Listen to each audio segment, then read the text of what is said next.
All right. We got my friend Dylan from the COC network to talk about the LA Galaxy for good or bad, mostly bad, which we'll get into. But Dylan, how we doing, my friend? I am good. Uh, busy, as we were talking about just off the air a second ago. But you know, the world of MLS and the world of the LA Galaxy doesn't stop, and so I'm good. How are you? I'm good. I'm good. I mean, I'm glad I'm not a Galaxy fan. You know, I guess this is the bright moments of not supporting a team in MLS, is you don't have to go through the trials and tribulations of Right. what we're seeing right now. Yeah. So listen, the Galaxy have been very active this summer. I have to give them that. Right, they've been very active. Hey, real quick, make sure you guys hit that like button down below if you haven't already, and subscribe to the channel if you are new. The 2026 MLS season part 2 has officially started. We got the transfer window, we got the MLS Cup playoffs at the end of the year, and everything in between you guys are not going to want to miss. So please make sure you guys are subscribed and hit that little bell notification so you never miss any of our videos. But before we get into like what they have done this offseason or this summer transfer window, I'm used to calling it offseason because I just think of the summer as an offseason as a Yeah. soccer fan. Okay, so Greg Vanney was hired in 2021, if I'm not mistaken. I think that was his Yeah. first year at the helm. Okay. He missed the playoffs. He made the playoffs in 2022. He missed it in 23. He won MLS Cup in 24, missed it in 25. He makes it every other year. And it looked like they were probably on pace to miss it this year. At least that's the way it looks right now. And it's, overall, his tenure has been kind of a disaster outside of the MLS Cup win. Yet he keeps coaching this team. He got an extension last year after going winless. What was it, in 16 games, 17 games, something like that? A disgusting amount. Every time I that I just, talk about it, I raise the amount. yeah, right. It seems like the number grows every time you think about it. Right. It's a number that no other team in the world would give a coach that many chances to win their first game of the season. They would have been gone before they lost their fifth game, probably, or sixth game. Any team like Manchester United, Manchester City, Barca, Madrid, they lose 17 games or go winless 17 games, they're out of here. 100%, right? 100%. Okay, so how did we get here? How did we get here is a really interesting question because there's a lot that goes into it. And I think that almost you have to go before Greg Vanney because it wasn't great before Greg Vanney. We just had a giant Ibra-sized Band-Aid that covered over a lot of the really disappointing portions of pretty much once Beckham and co left, right? And when we're looking at the Greg Vanney tenure, because I will sharpen it up, the one thing that I can say is he rebuilt the club from where Bruce had it, right? Because Bruce left and took everything with him. And so the Galaxy went from having probably the best infrastructure in terms of the league in general, and then got micro, just super micro. And then they just had a bunch of stuff go on. They went too big in certain areas. They went too small in other areas. And then ultimately, Greg Vanney came in and said, rebuilt the club from scraps, right? He's heavily involved in everything. There was a certain point between Klein and Will Kuntz where he was doing the GM role as well. And I think that gets somewhat lost in the shuffle. And the thing that I want to heighten on is, and I'm not a big Greg Vanney fan. I've been pretty vocal about that. I think that his time has run out, but the statement that I use is from Kanye, and it's no one man should have all that power. And I think that if I could summarize his tenure so far with the Galaxy is Greg Vanney's had too much power, and it's hindered the Galaxy through what's now, too many years in charge with not enough success, which is crazy to say with a team that has won MLS Cup within that stretch. So that's kind of how we got here. We also had like player stuff and Ricky's injury and stuff, but we can save that for a little bit because I think it plays into everything else. Yeah, I mean he's got motion like he's Bruce Arena, man. Like Mm-hmm. that's the way he kind of runs himself or presents himself around the LA Galaxy, right? He feels like he's the king of that organization. Um, and let's talk about 2024 because they did sign Ricky Puig in 2022. That helped. They made the playoffs. That was a great signing because they signed him on a TAM deal out of nowhere. I don't think anyone saw that coming. Nope. Ricky was kind of like a in and out starter for Barcelona, and he was kind of I think him and Xavi had butted heads, and then he kind of knew his time was over there. Signs with the LA Galaxy, had plenty of offers in Europe. Signed over there at 23 years old. Was a stud from the beginning. Has been the best player they've had since Zlatan Ibrahimovic, in my opinion. No questions asked. And 2024, right? They hire Will Kuntz. Great signing at first. I loved it. He says, look, we're not going to do things conventionally.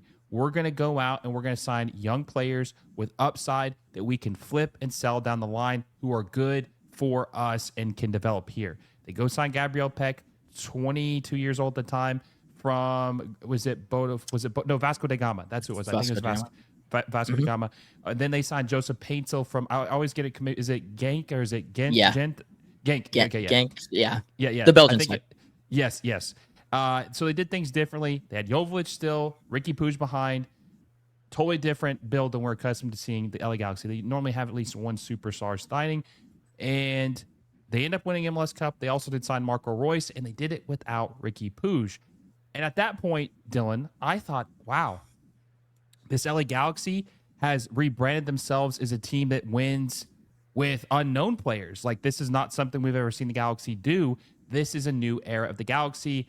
Ricky tears his ACL, everything goes to hell, and they're back to square one of being disappointing. Yeah, it's a crazy standard switch, right? Because you went from mediocre for many years, and like I said, the Ibra Band-Aid, to the highest of highs. The Galaxy went from literally the best moment the year prior being a Rose Bowl victory against LAFC to winning, and nobody thought it throughout the season. Like, you can go back and look at the coverage from people that have been doing podcasting longer than me, and nobody was like, this is a surefire thing. Like, nobody was like, yeah, the LA Galaxy are going to win a championship this season. But through the back end of the season, and even their last game where I think we lost against Houston on a last minute goal that took us from being in first to second, nobody was convinced. And then in the playoffs, they put together the most historic offensive playoff run I've ever seen from any team ever. And it was capped off by Ricky tearing his ACL in a game where he has the winning assist. Right? So it's such a weird bipolar nature to the way that the Galaxy were run. Like you said, it wasn't the flashy signing. It was the unknown names of Peck and Paintsel that ultimately worked best with their best player in Ricky Puig. And they win it without Ricky, which is just a sentiment to that philosophy. And then the year after, with a team that, yes, they lost players. They lost key players, right? Delgado left and Brugman left, and they lost, obviously they didn't have Ricky. So you're talking about a midfield that was kind of messed up. And then they go on that 17-game streak and haven't been able to find any consistent form through that. And to even a further extent, they haven't found a consistent starting 11. Like, I tried to go back during the beginning portions of the year, and the LA Galaxy have not had a starting 11 play like back-to-back games, maybe more than a handful of times. So just total chaos. And it only gets summarized by this window where we go to, and it becomes more chaotic with more signings. And like we were talking about before we started this, under Greg Vanney, the Galaxy have signed like 73 players. Which, I guess, if you're trying to win transfer windows, you're doing a great job. But in terms of consistency and finding consistent play, I don't know how that could work for any manager, but also Greg Vanney's been a big reason why that's happened. And so you live and die by the sword that is Greg Vanney. He is he's one of the greatest coaches in MLS history. He's one of the only coaches to have 2 MLS Cups, and in particular with 2 different franchises. But he's a ceiling raiser, not a floor raiser, in my opinion, and that's how we've gotten here. And it's just been nuts. If you had told a Galaxy fan, and I was in the stadium for the 2024 championship, that we were going to go on the most historic losing streak for a champion, and then the most historic losing season for a champion, and then back it up by a season where by the summer we're like, what the hell is going on? Shocked. Utterly shocked. And that's why I'm so frustrated with where the team's at. So I want to get into what they're doing this summer, but I want to say one more thing too. When Greg Vanney didn't sign his deal, I think he had 1 year left on his deal heading into the 2025 season after winning MLS Cup. There was a handshake agreement. Let's get to the season 2024. We'll come to an agreement next season 2025, and we'll talk about the deal then. And the Galaxy had this rare opportunity to kind of get a sample of what was going to happen without Ricky Puig, which was a complete disaster. And they could have walked away from Vanney in 2026, or even fired, or excuse me, at the end of 2025, or fired him halfway through and only owed him 6 months on his deal and wiped their hands clean with him, right? But they did this handshake deal where they honored it and they went ahead and did this. But here's the thing, Dylan. That's the first thing I'm going to say is if the roles were reversed, and let's say Greg Vanney was like, okay, yeah, we'll put it past us, and he goes on a 20-game winning streak at the end of the year, and they still hadn't had a deal. I don't think he would have been loyal and said, you know what, we had a handshake agreement, we'll get a deal done. He would have been like, oh, I'm going to test my options. I'm going to see who wants to hire me after this historic run. So the Galaxy probably gave him loyalty he would not have reciprocated, which I know that I'm kind of making an assumption with that, but I just know how the business is, man. I know how it is. Yeah, it's sports. Look, you don't go through that patch. And I think this for every single MLS team. Nobody would have given Greg Vanney an extension. It was 17 games. They didn't win a game in 17 games with Joseph Paintsel, Gabriel Pec, Marco Royce, Maya Yoshida. Like, the names are too big. The money that was spent was too big. And they all went into that season knowing that they weren't going to have Ricky. They knew they were going to have subtractions. There was no excuse. He got the most lucrative, I'm pretty sure it's the most lucrative extension in MLS history after 17 matches without a win. That's absurd. I just don't know in what sport, like, take away soccer, take away footy. No sport would allow you to do that. I don't care who you are. I don't care what power you have. The Galaxy just rewarded him because they felt in debt to him, I want to say. Like, I feel like the things were so bad before that they felt like, we got to just give Greg this. And yeah, it's ridiculous. And another thing you just mentioned too, this is my thing too. If you're a good coach, right? Now, is this team missing Ricky Puig in 2025? Of course they are. Who wouldn't, right? But the team was not so talentless. They could not make the playoffs with Gabriel Pec, with Joseph Paintsel. Christian Ramirez used to be at least a serviceable striker. He was scoring like 8 to 10 goals. Like, he's not the worst striker you could possibly have. Right. And then Marco Royce, right? Now, the defense has always been shaky, but that's been the issue the entire time. 18 teams make the playoffs. 9 teams in the Western Conference make the playoffs. They were the worst team in the Western Conference. Maybe they squeaked it out to their 14th at the end of the year. I don't know. It doesn't matter. They were horrible last year. They were terrible.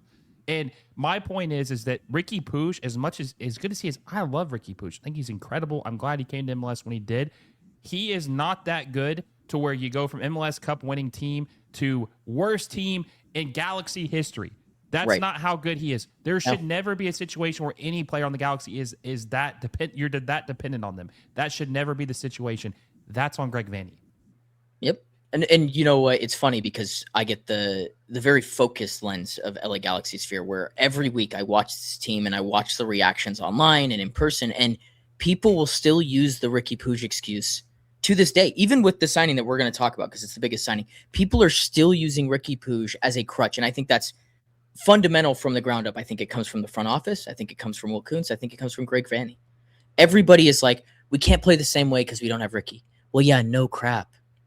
Ricky Puig is a one-of-a-kind player. But if you were a good coach, if you were a good team, you find ways to win without him. And they did that in a championship game. So to say that they can't do that through a league phase, multiple games, right? Like 30 games, 34 games, like it's ridiculous. An unreal amount of fall off that is just being swept under the rug because they have a big name that they can put it all towards, which is just, honestly, I think where I'm going to take the conversation at some point is just the Ricky Puig shield, because that's what the Galaxy are in. It's the Ricky Puig shield. Oh, I agree. And real quick, too, in 2024, during Copa America, Inter Miami was missing Luis Suarez, Lionel Messi. They were missing Matias Rojas, several key players, and they won 8 games. They went undefeated in the summer when they didn't have those players. They won 8 games. No one thought they were going to win half those games. They won every one of them. Good coaches adjust. They make do with what they have. Okay, so let's get into the summer. This is the most important summer the Galaxy had in a very long time. Mm-hmm. So I believe still, even though Vanney just signed the extension, I think there are jobs on the line. Will Kuntz's job is definitely on the line. Greg Vanney's job, I think, is on the line, which we'll talk about a little bit later. So they sell Gabriel Pec, right? Mm-hmm. They did trade. I just want to preface this, dude. They also did trade for João Klaus because Ricky Puig tore his ACL again in the offseason, meaning they could free up a DP spot at least for the 2026 season. So they did trade for João Klaus, who had been good until he got hurt. He was really good. I actually was very impressed. I was a little bit skeptical about that signing. Was very good. Okay, so let's start off with this one. They sell Gabriel Pec. Dylan, listen, man, I haven't known you long enough to talk about how much I loved Gabriel Pec when he first came here. I made a proclamation he was going to be the most expensive outgoing player maybe in MLS history with the way he played in 2024. Was it 16 goals, 16 assists, the pace, the dribbling, the playmaking, the goal-scoring prowess, everything. He had it all, man. It was something we hadn't seen in Major League Soccer. We have, but they're very few and far between. Right. He just got sold for maybe $2 million more than what the LA Galaxy paid for him, which is a huge disappointment based on the way he had performed. Yeah, there was no amount of money that I was willing to sell him for the summer after we won the championship. And there was rumors and links that it was Liverpool and Atletico and Arsenal were all in the pot to potentially go and get a signature after one season in the league. And so your thought process was not wrong. It felt like he was going to be the most expensive outbound player ever. And there was no slowing him down. He was young. He was Brazilian. He had the flair, the tricks, the shots, everything. He was the perfect player. And he was the perfect player behind Ricky Puig. And that season following, everyone was expecting him to take that MVP level leap. And the Galaxy were too. And he was far from it. Whether that was coaching or just lack of confidence, I couldn't really tell you, but he was a high volume shooter and not a high volume scorer. And the Galaxy really struggled because he couldn't take the mantle of star player. And going into the season, I was super critical of Gabriel Pec. There was multiple times where I said that it was time for the Galaxy to move off on whatever number. So again, similar to the championship season, we went from Gabriel Pec being unsellable to I would sell him for whatever the base value is. And that's what he went for in June. And it's crazy. He's super talented, but it turns out when everyone thought he was becoming Batman, he just stayed Robin and never got to that peak potential, which I think there's a discussion around like the Galaxy and how it was one way. This transfer was one way. The Galaxy were looking to move off Gabriel Pec. I think Gabriel Pec wanted this move more than the LA Galaxy. And I think that the mutual coming of terms of giving him his homecoming shows exactly where he was at in his career, which was promising maybe European-bound player to back home, not even for a team that was in the – like he was linked to a city footballing group team, which maybe that was the way out, but – it didn't even go to that. Like he's just back in Brazil and unfortunately now injured, but it never came to fruition for a player that everyone deemed maybe the most valuable asset in MLS. No, I agree. And when they sold him, it kind of like showed me that they were doing a hard reset. Like they were trying to just build this team a little bit differently, right? So they have a DP spot open. They sell Gabriel Pec $14 million, something like that. Maybe some add-ons. Yeah, it was like 12 and 2. Yeah. Yeah, 12 and 2. So 12 with $2 million in add-ons. Okay. So they free up a DP spot. It's the first time they've had a true DP spot, I would say, because Ricky Puig, obviously when he comes back, they're going to have to fill it up. This is a true DP spot, not trading for João Klaus to be a temporary DP. This is the first time they've had a DP spot since 2024. Mm-hmm. They had golden opportunity here. Right. And I want to get this because this is the most important part. There was a guy, you might have heard of him. His name is Mohamed Salah, and he played for Liverpool. Maybe you have, maybe you haven't. I don't know. I think I've heard of him. Maybe. He's okay, I guess. Was a free agent, played in the World Cup, 34 years old. The typical Galaxy signing they would have made in years past. And guess what? He played the same exact position as Gabriel Pec. To me, it looked like the stars were aligning. Like, oh my God. The Galaxy sold Gabriel Pec because they have something bigger and better lined up. A veteran who can come in here and maybe lead this team back to where they were. Something like, something that can help the locker room be uplifted, right? And that's what it looked like. There was all these rumors about Mo Salah, where he's going, Saudi, MLS, and then Turkey. He's going to Besiktas, and then he wasn't. And then he finally signs with Trabzonspor. I was devastated when I heard that because I'm like, man, how the hell did the LA Galaxy not sign Mo Salah? This is like the idea signing for the LA Galaxy to get things going. And they end up taking sloppy seconds. Chucky Lozano from San Diego. Okay, we'll get into Chucky Lozano in a second, but Mo Salah, how were you upset they did not get him? I'm devastated from a league perspective, and you talk about the league in general. How was there not a single team other than Sporting Kansas City that wasn't able to offer him a lucrative contract? And this is a bigger and wider problem in MLS.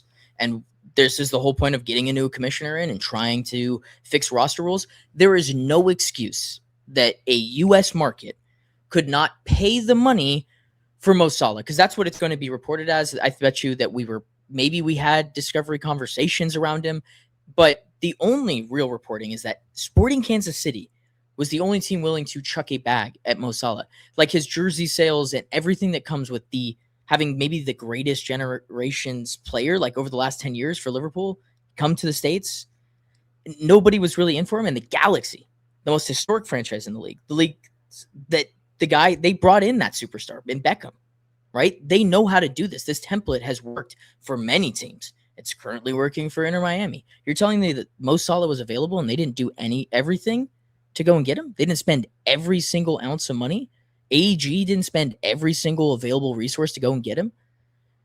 And that's why when we talk about Chucky, for me, it's never about the actual talent of the player, but it's about what that describes and what it shows from a front office and a league and a team standpoint. Is AEG and the front office at the LA Galaxy was not ambitious enough, nor put their balls on the line, for lack of better terms, to go and get a guy that was right there for the taking, and he was there the whole time. And instead, they pivoted to a guy that would have been there at the end of this window. We're still like 26 days away from the end of the transfer window. And so it sounds like they were going for Casemiro. Didn't work out. And the pivot for a guy that's been available all year. It's not like he just became available. He's been available because San Diego has not wanted him all year. And it just feels like a cop-out in the same ways that in 2025, the cop-out was, well, Ricky might be back for a playoff push. He wasn't. And they never recruited or got the third DP in, and the season was an utter failure. And then this season, he gets hurt again, and they pivot to a striker in Klaus, who, while, yes, he was great, came with an injury problem, which is exactly why St. Louis didn't want to pay him DP money, which is exactly why they traded him. And the Galaxy have him on DP money and are still and looking for December, potentially to have 2 open DP slots when this summer was the summer to go get guys. This was the World Cup summer. I think you've talked to people around the league and reporters. Was there anybody that wasn't telling you that this was going to be the market to go and get a superstar? It was this one, not December of the World Cup afterwards. Most guys have already settled out from there. Hey, everyone, quick word from our sponsor, FanDuel. If you're into soccer like I am, you already know how exciting La Liga, the Premier League, and MLS matches can get. With FanDuel, you can make it even more fun by placing bets on your favorite teams and matches across all 3 leagues. Whether it's a Premier League showdown, a La Liga thriller, or an MLS game with your local club, FanDuel makes it easy and exciting to bet on what you watch. Just remember, you have to be 21 years or older to play. Please bet responsibly and only if you're of legal age and in a state where it's allowed. Download the FanDuel app or head over to FanDuel.com, sign up, and get in on the action. Thanks for supporting the channel through FanDuel. And so that's, from that perspective, it's just disappointing that the Galaxy weren't sniffing and trying to make that happen. And look, they might have. I haven't seen any credible reporting to tell me that they were. Well, okay. Here's another thing too, right? Obviously, jobs are on the line. We know this. I don't know if Vanney's job's on the line. I know Will's job is definitely on the line. Like, this is it, man. If they don't make the playoffs, Will Kuntz will be fired. I know for a fact he'll be fired if they do not make the playoffs in 2026. Chucky Lozano. This is what frustrates me with him, right? So you just made a good point about how they could have had him anytime. Nobody wanted him because he was not willing to come off of his salary demands, and that's why he couldn't go back to Mexico. He wanted like $7-8 million a year, which is what San Diego is paying him, and that's what the whole holdup has been. He would have been back in Mexico 8 months ago if that was the case, right? If he would have been willing to take a pay cut. So the Galaxy are kind of taking the Montreal Impact, and that's what I'm always going to call them, right? The CF Montreal, I'm going to call Montreal Impact. Impact. They're taking a page out of their book where they're sloppy seconds FC. I'll take your scraps because San Diego FC is not a good team this year, and they did not want Chucky Lozano on their club. They said, we do not want you playing for us. You cannot train with our team. You have to train on your own. We do not want anything to do with you. You're out of here. After just 1 year, he's out. And Chucky Lozano wasn't even their best player. Anders Schreier has been their best player the entire time, but the team isn't very good. But they're still saying, we know we're not good. We still don't want you here. So the LA Galaxy takes a guy who is not desired by his current club. He has not played soccer in 8 months. And honestly, a lot of people think he hasn't been good in years, like been to the level of where we had seen him at his peak. And he's not that old. He's only 31, right? Maybe he was really good at PSV. Napoli, he was okay. Then he went back to PSV. He was all right. But he hasn't been that guy in a long time. So the Galaxy take Chucky Lozano as a flyer DP, which makes no sense whatsoever to me. They had all these options. Look at Atlanta United. They were rumored with Darwin Núñez. They were rumored with Embolo. They were rumored with Morata, Lukaku. And I'm not saying that they need a striker, but I'm saying that the profile of the player, they're trying to do stuff in Atlanta. Right. The Galaxy are being very, very timid, conservative, very careful. And it's like, what the hell are you doing? You need to go out there and get a good player who also, I think, me selfishly wants a good player who also can sell jerseys, right? Who's a Right. big name like Mo Salah. But this just feels like the Galaxy are just like shell shocked, Dylan. Like they just don't like. It's Yep. like they're losing their identity, man. Shell shock's the right word, because for the last ever since the championship season, they have preached patience. Patience has been preached. This is not a patient move by any stretch of the imagination. It kicks the can down the road, right? But it's not patient. Like I said, the transfer window is still open for 20 odd more days. Like there's still plenty of free agents that could have fit the bill of building towards a DP, but they went the route of picking a DP that only lasts for the rest of the season, right? So that's not building. You're moving that DP spot to the winter. And I guess, and I'll throw this back to you. What's the best case scenario from this signing? What is the absolute home run shot? It keeps everyone in their job. What's the best case scenario with Chucky Lozano staying with the Galaxy? The best case that he stays with them. I mean, if he balls out, that's the thing though, is even if he's good, I still don't think they can buy him from San Diego FC. Like his salary demands are not worth what he would cost. Like best case scenario, he's a rental that gets you enough goals and assists, goal contributions to make the playoffs. Mm-hmm. Then he goes back to San Diego. Maybe they can get rid of him. Like I just don't see any scenario where they're like, yeah, let's buy him. That's where I run into this. Then we don't know the buy option yet. Apparently there is a purchase option or whatever it is. But when I look at the championship teams from the last 5 years, right, all of them have been 3 DP models, right? So you have to say that the collection of 3 designated players is good enough to win an MLS championship. And the 1 star player has to be one of the best. Let's just go with the top 5 player in the league. We look through the last 5 teams that have won the league. They have arguably one of the best 5 players. With Chucky Lozano, Ricky Puig off a second ACL tear, and potentially Joseph Paintsel or whoever the third DP is that a good enough team to win an MLS championship? No, it's not. And so from that perspective, you're not preaching patience. You're just saying like, oh, we really, really screwed up last year. And so this season, we're just going to kind of paper over the cracks again. And look, it's not tinfoil hat theory to go, Chucky Lozano is a big Mexican star, right? He still has a cult following after everything that has gone on between the national team and here at San Diego. To now go, well, the Galaxy needed a player to kind of, and I've talked about this on our podcast with our co-host Mila, but it's like, it feels like they're just setting him up for failure. It sounds like he's going to end up being scapegoated. Let's just say they don't make the playoffs. Who's the first person getting blamed? It's not going to be Will Kuntz. It's obviously not going to be Greg Vanney. They have pretty much avoided all blame through the last 2 seasons. It'll go to the DP level signing that they are asking to be a superstar who might not be that at this point. Like you said, he hasn't played in like 8 months. He's going to have to come into the latter portion of a season, the sprint portion of the season where teams are supposed to be picking up form. He hasn't had a preseason. He hasn't had anything. He just trained for the first time this week with the team. And you're going to ask him to be the guy? The Galaxy need the guy, and they're going to ask Chucky Lozano to be the guy when he wasn't even the guy for San Diego. So much to the fact that they just told him flat out, we will pay you $9 million to not be with the squad. There's big concerns here. And like I said, it's not to hate on Chucky Lozano. I have nothing against him. I hope he balls out. I just don't know where the best case scenario lies with this.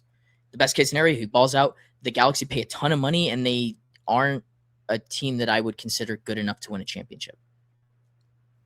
Is that worth it? Is that worth it in the most lucrative market of all time? Am I being overzealous because I'm a fan and at the end of the day, like I only see it in this one view, or am I just like, or is this just spot on based off of the course of what his career has been, which is he hasn't been Batman. So the same thing of you needed to replace Gabriel Pec with Batman, and they replaced him with another Robin, in my opinion. And again, we go back to Ricky Puig. And they are going to go into that sprint season and say, Ricky Puig, we need you to be God after 2 ACL surgeries in the same knee. It's unbelievably unfair to Ricky Puig. He's going to get scapegoated in that same way. They're going to ask him to be the best player after 2 ACL surgeries. Is there anybody in the history of sports that have come back from 2 ACL injuries and have been the best player in the league? In any No, sport? No. no. And you wouldn't ask them to be, but the Galaxy are going to ask Ricky Puig to be. I think he's done. Honestly, personally, that's a whole other discussion. I personally would probably move off of him just because I don't think he's going to be the same player, and his salary is not going to be. It's just not going to be worth what he's getting paid. I mean, 2 years not playing soccer, and then $6.5 million a year.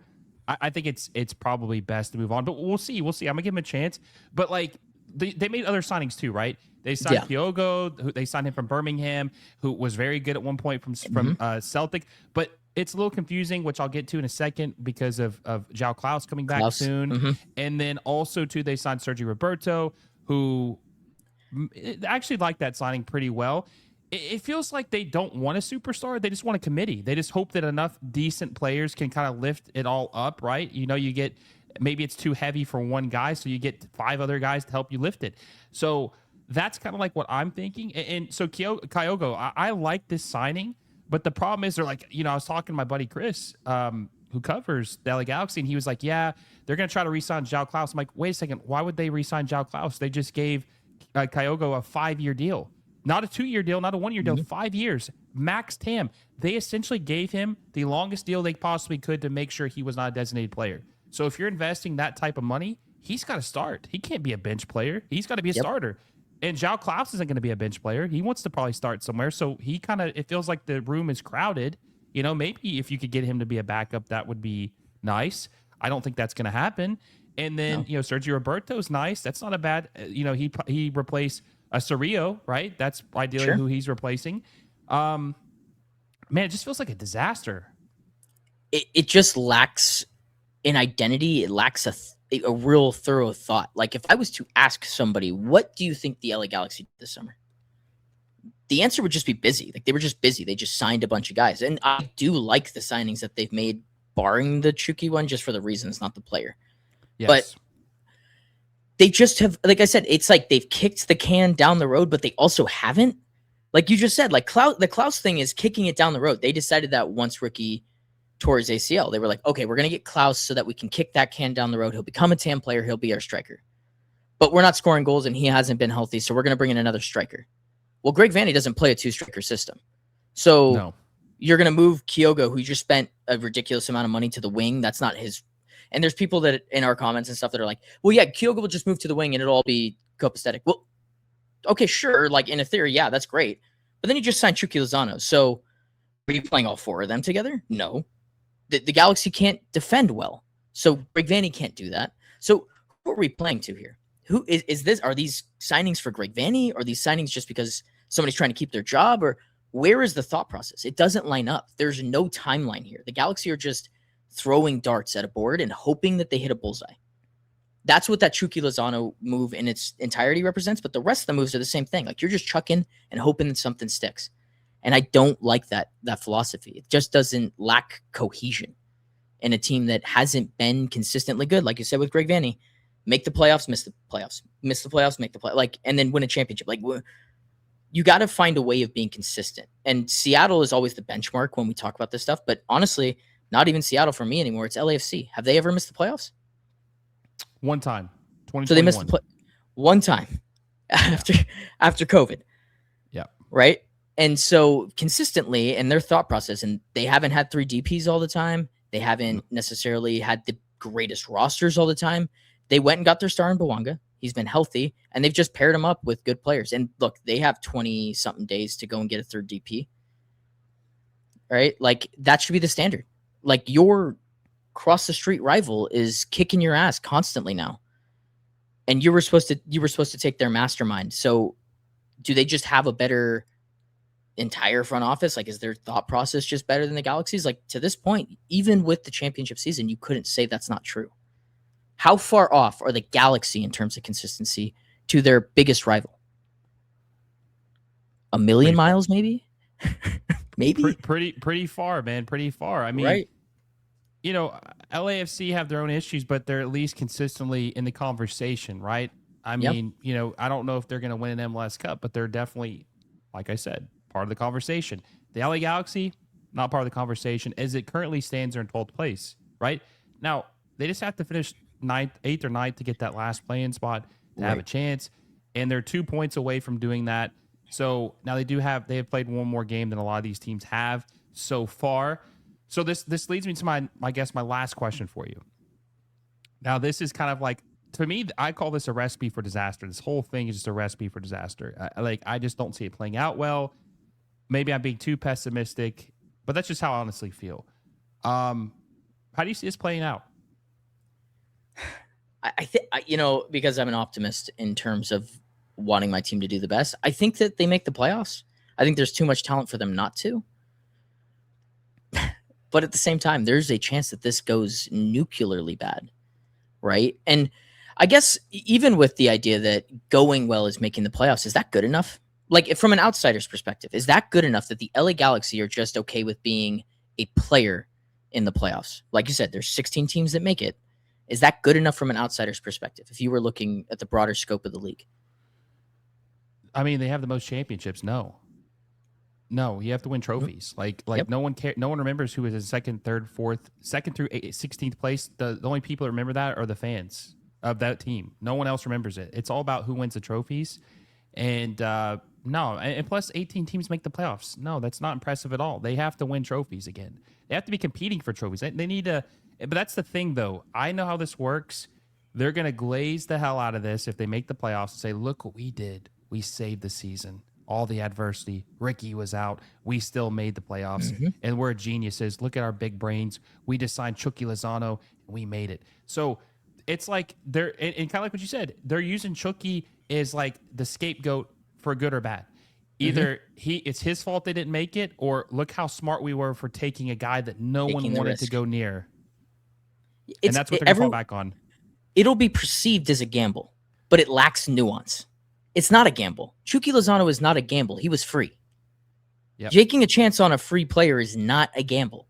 As much as people are going to paint it as one, it is not. He's just polarizing. He's a polarizing figure. Hell yeah, he is. I am from a just million miles away. If I could step back, I am so fascinated in seeing how it'll work out with him because he hasn't been great with coaches. Greg Vanney's pretty polarizing himself. That's a battle, right? But yeah, no, to your point, it's just like, what's the standard? The Galaxy should be in the conversation with the Lakers, right? That's in terms of their standing within the league, the trophies that are won, the city that they play in. If the Lakers did this, right, and they weren't shooting for the stars, we saw it. They got brutalized. And the media through the last 2 seasons has just been like, well, they've got reasons to not be good. It's like, wait, hold on. You're saying your most historic franchise has reasons to not be good? Have the Yankees ever gotten that? The Yankees have never gotten that. Have the Cowboys gotten that level of respect because they're standing in the league? That's not how that works. Your standing is exactly what it should do, is sets a standard. The LA Galaxy have the most championships in the league. They brought in the first, real star that changed the trajectory of the league. And now we're talking about the Galaxy as, well, they took a flyer on a guy. Let's go. If they make the playoffs, I guess that's a success because they didn't have a player that I guess is their best player. That should never be the gold standard for the LA Galaxy. They should be looking to be the best team every single season. You'd expect that from every big club. This was I think we talk about it on the podcast. The United and Galaxy parallels over the last 10, 15 seasons couldn't be more similar, to a disgusting amount. I support both clubs. I support both clubs. It sucks right now. But you're even seeing it with United. You can't just rely on your history to get you to where you're going to be. History only lasts in people's minds that long, and especially fans. And I'll let you kind of talk about it because I'm curious to hear the outsider perspective. From a Galaxy perspective and a fan perspective, season tickets, the amount of people since I put out my Chucky rant, the amount of people that have texted me or DM'd us or commented that they canceled their season ticket memberships has been alarming. And I don't want people not to show up, but I even made the statement that I'm not going to financially support the team anymore because I just think that the direction that they're heading is the wrong one. And the only time the fans have been able to do that and have impact is when we've boycotted. So that's the direction I'm going in. With from an outsider's perspective, have you seen any of that? Does it feel like Galaxy fans are on board with this signing? in general, just the window? Does it feel like this is a good thing, or are they just in a bad sprint, or what? I feel like a lot of the fans are kind of like already tuned out, or they have been. So I don't think they can really be hurt anymore. Now I've seen fans upset with the signing, and they said that they're very disgruntled. They're disgruntled. They don't want to support it. But man, I've talked to so many Galaxy fans that have been beaten down the last 2 years that this is par for the course. They really aren't surprised. They're already beaten down. How much more can you? You know what I'm saying? Like you're beating Yeah. a dead horse right now. Like Mhm. he's already dead. So like they cannot be hurt any longer. And like you said, I mean, maybe they make the playoffs. Maybe it's a band-aid on a sinking ship. They're trying to save this and save jobs, but I don't know. Like I just think it's going to be a recipe for disaster. I don't know if they're going to make the playoffs. They might, but like we said a minute ago, that shouldn't be the expectations. Just Nope. making the playoffs. It's supposed to be winning championships.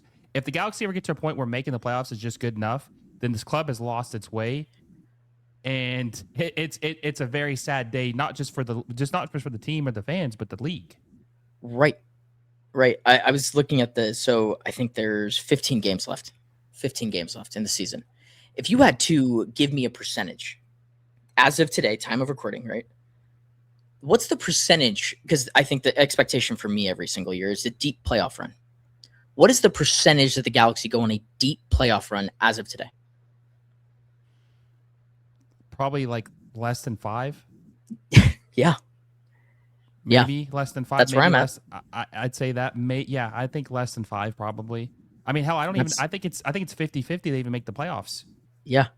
All the stars would have to align. And it's still not even, we're not even talking about them winning a championship. They are 5% to make a deep playoff run. That means winning 1 or 2 series. That's the standard the Galaxy have fallen into after winning the championship just a season and a half ago.